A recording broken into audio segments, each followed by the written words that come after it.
Thank you very much. Tumeshukuru sana. Ambassador Mudhaura talked about housing that Mwai Kibaki did, and it triggered my mind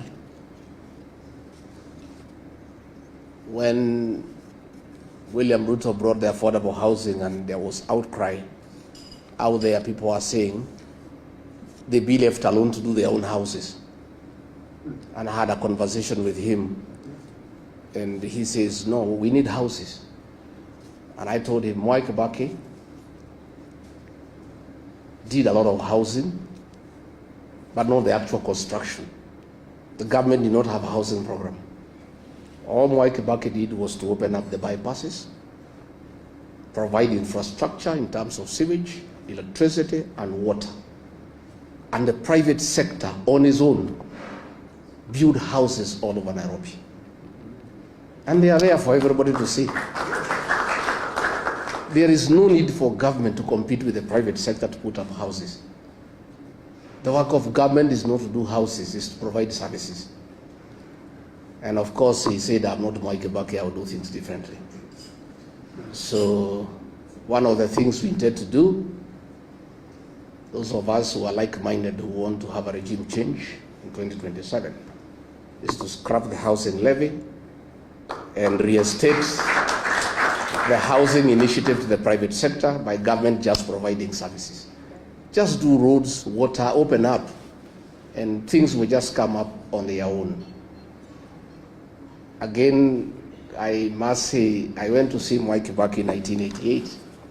I was a student leader at the University of Nairobi. I was the chairman of the Nyeri University Student Association.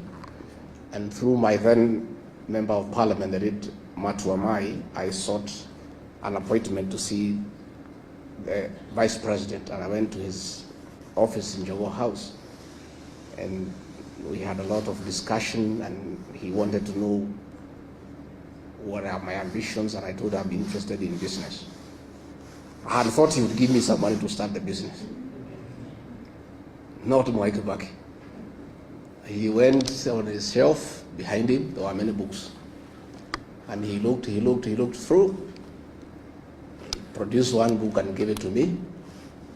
That book, the author is called Jonathan Black. It's called The Oil. He said, if you want to do business, go and read this book, you'll be a good businessman. That is his mentorship, and today I'm a good businessman, instead of tokenism. Judy, please work quickly to finish the mausoleum in Othaya, because much as we are having this ceremony here, the villagers back home would like to celebrate Mzee, and they would like to come and remember him. And since we cannot bring them here to Nairobi to listen to Professor Kagwanja and foreign policy, they would just like to come to Othaya just to remember the old man for what he did for the people of Othaya, for what he did for the people of this country. Professor Kagwanja, thank you.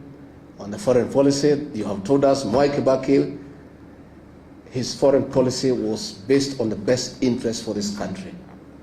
The other day I talked about our foreign policy in Sudan that is driven by commercial interest.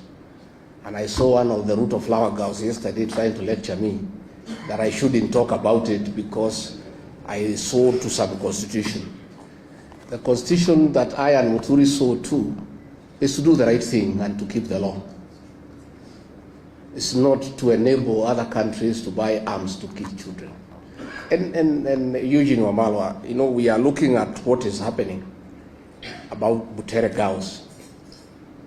We are unable to understand what is this viciousness against children by the present government. Even the colonial government that was very brutal, it never went for the children. Muzungu, they were very brutal, but they spared the children. So we have seen a situation where an administration has panicked because this one term is becoming real. So they have gone berserk. They have gone berserk, and they are now fighting shadows, including schoolgirls. From 2 girls, from 3 girls. These are harmless girls.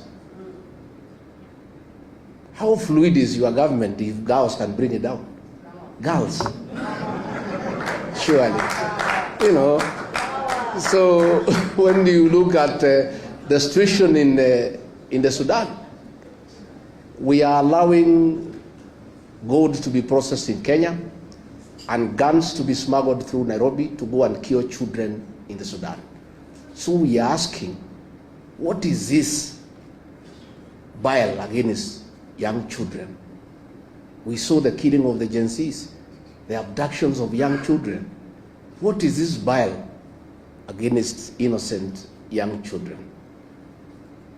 So as we move on, let's pray for the country. And Ambassador, again, to shukuru Wewe. Now I'm looking at General Gachagua here, and I want to say, if General Gachagua was the director of NIS, that play would not have been banned in Nakuru if it had to be